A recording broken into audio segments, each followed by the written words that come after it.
بس پڑھ کے اور اس کو آگے فارورڈ کر دیتے. آج کل تو فارورڈ کا نظام ہوتا ہے. قرآن حکیم نے ایک ہمیں خوشخبری دی تھی، بلکہ فیصلہ سنایا تھا کہ آپ کو بلندی، اونچائی اور رفعت، عزت اور اس کی بشارت کہ کیسے وَأَنْتُمُ الْأَعْلَوْنَ إِن كُنتُم مُؤْمِنِينَ، اگر تم ایمان والے ہو تم ہی غالب آؤ گے. یہ میں ہمیشہ کہتا ہوں کہ یہ سورت جو ہے یہ لٹمس پیپر ہے جو کیمسٹری میں ہم استعمال کرتے تھے، یا جو سولانے کے پاس کسوٹی ہوتی ہے، یہ کسوٹی ہے. اللہ فرماتے ہیں کہ اگر تم مومن ہو تو تم ہی غالب رہو گے. اب ہم فیصلہ کر لیں کہ غالب ہے تو پھر مومن ہے. اللہ نے تو فیصلہ سنایا ہے اپنا، لیکن اللہ نے ہمیں زندگی دی ہے، سانسیں دی ہیں، موقع ہے کہ آج بھی ہم اٹھ کھڑے ہوں اللہ کے دین کے لیے. لیکن اللہ پھر اس کے ساتھ دوسری وارننگ دیتے ہیں. ایک تو میں نے تمہیں بتا دیا فارمولا، مومن بنو کامیاب رہو گے. اگر تم دنیا میں کامیابی حاصل کر رہے ہو دین کے مطابق، اللہ کے دین کے نظام کو قائم کرنے کے لیے، تو تم مومن ہو. اور نہیں تو وَإِن تَتَوَلَّوْا يَسْتَبْدِلْ قَوْمًا غَيْرَكُمْ ثُمَّ لَا يَكُونُوا أَمْثَالَكُمْ. اگر تم منہ پھیرو گے تو وہ تمہارے سوا اور لوگ بدل دے گا، پھر وہ تم جیسے نہ ہوں گے. ٹھیک ہے، یہ وارننگ بھی آ گئی اور وہ آپ نظر آ رہا ہے. آج دنیا میں وہی قوم آزادی، سر ٹائم مجھے بتا دیجیے گا کتنا ہے میرے پاس، ابھی ہے؟ ٹھیک ہے. آج دنیا میں وہی قوم آزادی اور عزت کے ساتھ غلبہ حاصل کر سکتی ہے. اور دنیا دیکھ لیں آج امریکہ، اسرائیل آپ کو پتا ہے کتنا ہے؟ کتنا ہے اسرائیل؟ کراچی سے بھی چھوٹا ہے. اور اس کی آبادی کتنی ہے آپ کو پتا ہے؟ 1 کروڑ سے بھی کم ہے. 1 کروڑ سے کم. اور اس کے اطراف کتنے مسلمان بیٹھے ہیں؟ صرف اس کے اطراف 30 کروڑ سے زیادہ. 30 کروڑ سے زیادہ. لیکن وہ غلبہ حاصل کیے ہوئے کیوں؟ اس کے پاس آئرن ڈوم ہے، اس کے پاس ڈیفنس سسٹم ہے، اس کے پاس دنیا کے جدید طیارے ہیں. تو وہی قوم غلبہ حاصل کر سکتی ہے جو صحیح معنی میں لوگوں کی فلاح، خادم خلق، زمین اور آسمان میں موجود خزانوں کو استعمال میں لا کر گاڑیاں چلائے، دریاؤں پر پل باندھے. ابھی چائنا نے ایک پل بنایا ہے، حیران کن پل ہے، پتہ نہیں کتنا اوپر فضا میں ہے، گاڑیاں ٹرالر دوڑ رہے ہیں اس کے اوپر 2 شہروں کو ملانے کے لیے. دنیا حیران ہے کہ اس نے بنایا کیسے. وہ بہت تھوڑے ٹائم میں نہروں سڑکوں کا جال بچھائے، سمندر کے طوفانوں کو زیر کر کے تجارت کے قابل بنائے، جس کی تحقیق اور کوشش سے دنیا فائدہ اٹھائے. آپ شہروں سے بجلی پیدا کرتے دنیا کو روشنی اور طاقت عطا کرے. آج اگر ابھی آپ کے جو ڈیمز ہیں خدا نہ خواستہ اللہ نہ کرے فیل ہو جائیں، ہم سب اندھیروں میں بیٹھے ہوں گے. تو جو کوئلہ اور پیٹرول کا صحیح استعمال جانتی ہو، جس کا فولادی اسلحہ دشمنان اسلام کے لیے ہلاکت کا پیغام.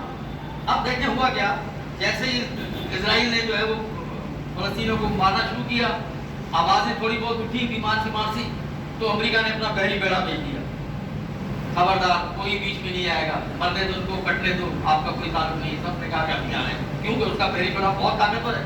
اس کے اوپر 300-400 جہاز ہیں، جنگی جہاز ہیں، ہوائی جہاز جو اس بیڑے کے اوپر ہے، اور پتہ نہیں کتنا اسلحہ اس کے اوپر ہے. سب پیچھے ہٹ گئے نا خاموشی سے. لیکن یہ بات تو اللہ نے آپ کو بہت پہلے کہی تھی کہ تم اپنے اب خود تیاری کرنا. یہ ساری یہ سب کچھ تو انہوں نے کر لیا آپ کی باتوں کو. اب ذرا دیکھیں کیا ہوا. اللہ تعالیٰ کیا فرماتے ہیں، انزل الحدید فی باس شدید ومنافع للناس. یہ کب بتایا اللہ نے؟ 1400 سال پہلے. کب؟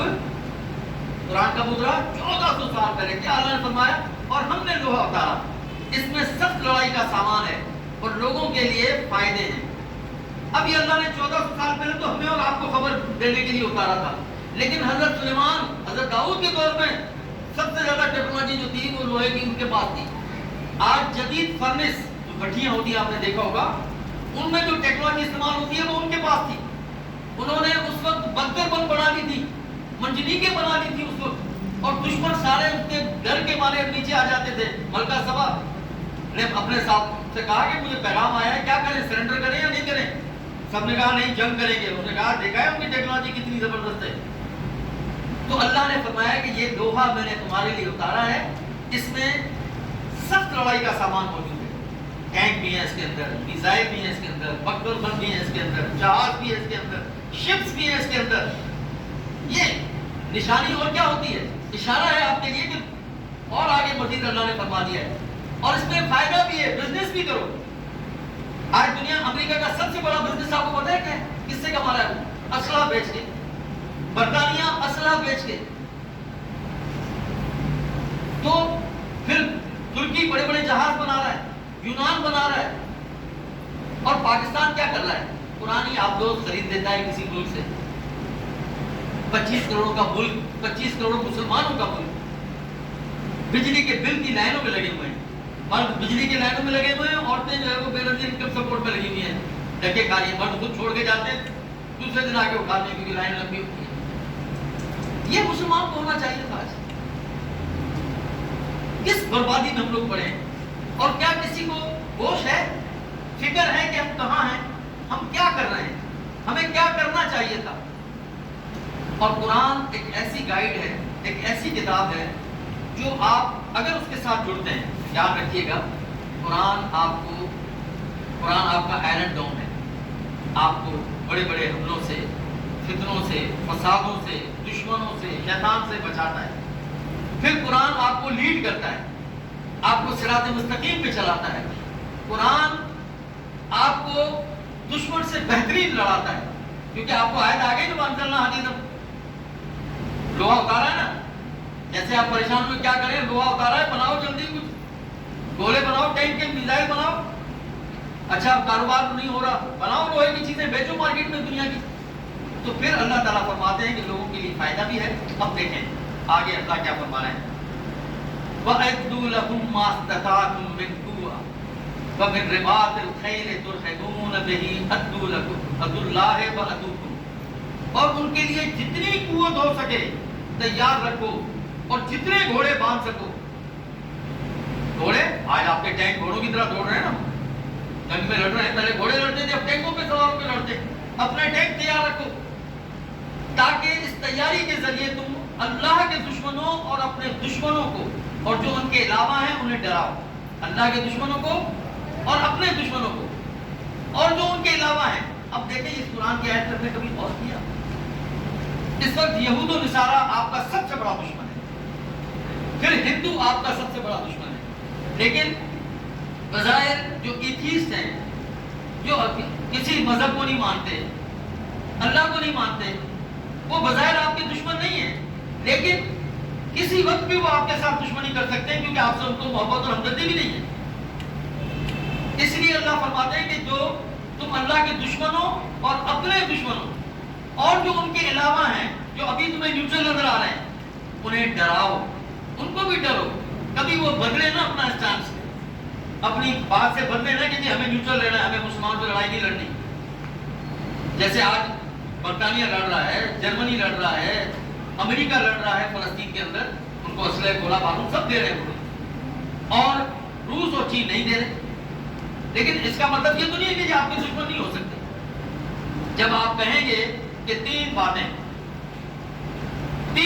چوتھی بات کوئی نہیں ہوگی، ایک اللہ کا دین قبول کرو، اس کی چھتری کے نیچے آؤ، تو پھر نہیں مانتے، اگر دین قبول نہیں کرتے تو اپنے دین پہ بھلی رہو، لیکن ہمارے نیچے رہو، ٹیکس دو ہمیں، ہمارے باز گزار بن کے رہو۔ تیسرا، ہم لڑائی کے لیے تیار ہیں، ہمارے پاس کوئی اور آپشن دیا نہیں ہے، مسلمانوں کو کوئی اور تیسرا آپشن نہیں ہے۔ یاد رکھیے گا، آپ کتنے بھی معاہدے کر لیں، کچھ بھی کر لیں، اللہ کے رسول صلی اللہ علیہ وسلم نے جب آپ صلی اللہ علیہ وسلم کا وصال ہو رہا تھا، تب آپ نے یہ خطوط بھیجے تھے اس وقت کے سپر پاورز کو، یعنی امریکہ کو، روس کو اور چین کو، یعنی روم کو اور ایران کو جو سپر پاور تھے، شام کو، یمن کو، کہ بھائی یہ تین باتیں ہوں گی۔ تو اللہ کے رسول تو جانتے تھے کہ وہ نہیں ہوں گے، کیونکہ اذا جاء نصر اللہ الفتح آ چکی تھی، معاملہ طے ہو چکا تھا کہ بس آپ کا کام ہو گیا، لوگ دور خود ہی آ رہے ہیں اسلام میں، اے نبی آپ صلی اللہ علیہ وسلم کا کام ہو گیا پورا، اب یہ باقی امت پہ چھوڑ کے جاؤ۔ اسی لیے آخری خطبے میں آپ نے فرما دیا تھا۔ تو پھر یہ خطوط کیوں لکھے اللہ کے نبی نے، اور ان خطوط پہ کون عمل درآمد کرواتا؟ اس وقت کے مسلمانوں نے کروایا،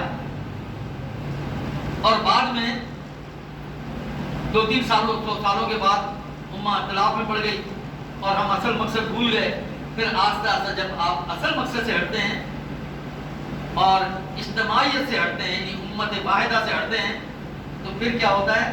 پھر آپ آہستہ آہستہ ڈی ٹریک ہوتے اسفل سافلین، گہرائی کے گڑھوں میں گر جاتے ہیں.